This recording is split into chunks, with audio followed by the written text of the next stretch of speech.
Jadi begini Mbak Rina, saya ini kan tahu dulu apa dulu permasalahan di warga saya. Saya ini kan jam 4 bangun, jam 5 sholat. Nah kemudian saya melayani warga saya.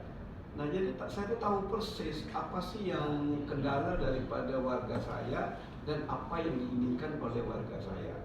Nah khususnya masalah pemuda dan juga kemiskinan. Ternyata orang susah, orang miskin, yang nganggur ternyata keinginan mereka. Kenapa? Coba kalau mereka ingin melamar, belum apa-apa, syarat-syaratnya sudah banyak, berkasnya sudah banyak, masuk ke lamaran, makan waktu, jangan-jangan ada permainan. Sehingga bagi mereka daripada saya melamar kerja, mendingan saya nganggur aja, uang itu bisa saya beli beras. Nah itu. Makanya terinspirasi dari saya menerima tamu tiap subuh, saya coba bagaimana pemuda ini saya berdayakan. Saya robah bagaimana mindsetnya.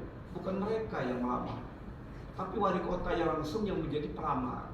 Nah misalnya seperti kemarin, saya misalnya pergi ke perusahaan besar Garmen Sritek di Sukoharjo, atau saya pergi ke perusahaan Samsan di Cimahi yang lokasinya di Semarang.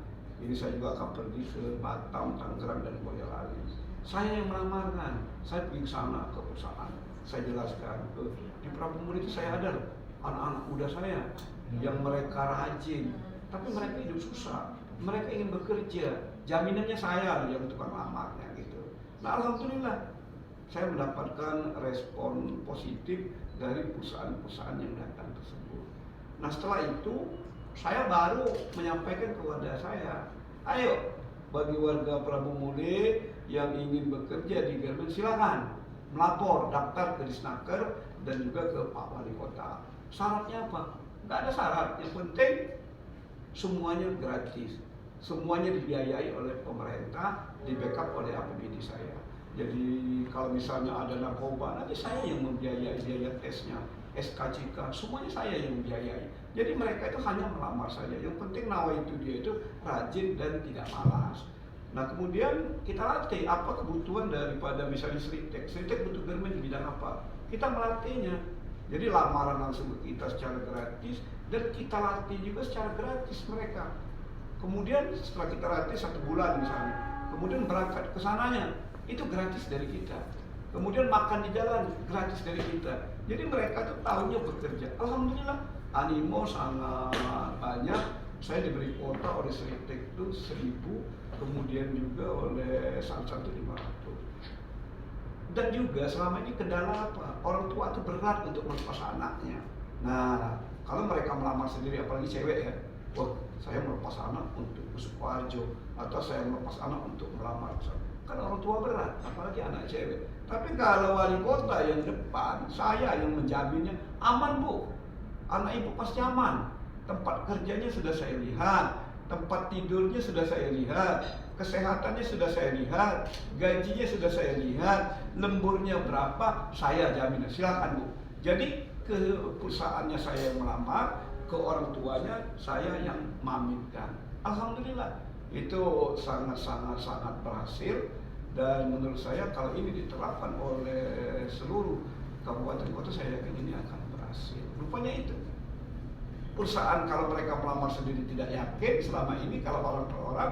Yang kedua, orang tua pun tidak yakin melepas anaknya. Nah ini peranan pemerintah menyambungkan hal itu, menyambungkan antara orang tua dan si perusahaan tadi.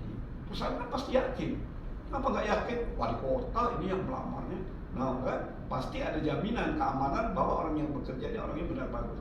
Orang tua juga bangga melepas anak. Kenapa? Oh, orang tua saya Pak Wali Kota yang melepas kerjanya, nggak mungkin anak saya macam-macam. Nah itu dalam hal kita mengatasi. Dan juga saya sini sering menyampaikan, kita jangan katak dalam tempur. Bukan zamannya lagi si anak itu hanya bekerja di sini saja. Bukan zamannya lagi. Makanya saya tekankan mereka, karena mereka itu berpikirnya tuh nasional bahkan internasional. Ini saya juga sedang menggarap juga. Terima kasih juga begitu banyak program-program baik PKK maupun PKW dari kementerian yang saya hubungkan dengan LKP, Lembaga Kursus dan Pelatihan. Jadi ini menurut saya salah satunya nyambung. Alangkah indahnya kalau program ini diteruskan dan pemerintah harus menjadi terdepan, khusus orang miskin. Karena banyak pengalaman Mbak Vina ya, yang terjadi uang habis, mereka bekerja enggak, waktu terbuang percuma. Nah itu yang harus kita atasi. Pak, tahun lalu juga pemerintah Kota Prabu Muli mendapatkan penghargaan dari Kemendikbud